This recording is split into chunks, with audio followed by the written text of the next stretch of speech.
Takot ka bang makakita or makahawak ng dugo? Ang tawag dyan ay hemophobia. Ang hemophobia ay extreme or abnormal fear or takot sa dugo, anything related sa dugo. Nagmula ito sa dalawang Greek and Latin words na hemo meaning blood or dugo, and then phobia na nagmula sa Greek word na phobos meaning fear or takot. Kaya kung ikaw ay isang hemophobic ay huwag ka mag-nurse or mag-doctor kasi baka ikaw pang unang himatayin sa mga pasyente mo. Isa pang kilalang salita na may hemo sa pangalan ay ang hemoglobin. And by the way, ang pronunciation nito sa first syllable ay long E vowel sound.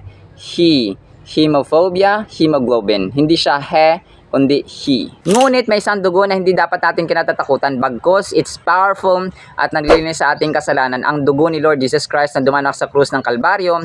Kung kaya, sinasabi niya sa kanyang salita sa 1 John chapter 1 verse 7 na tayo ay mamuhay sa liwanag because Jesus Christ is light. So ano pang ginagawa natin?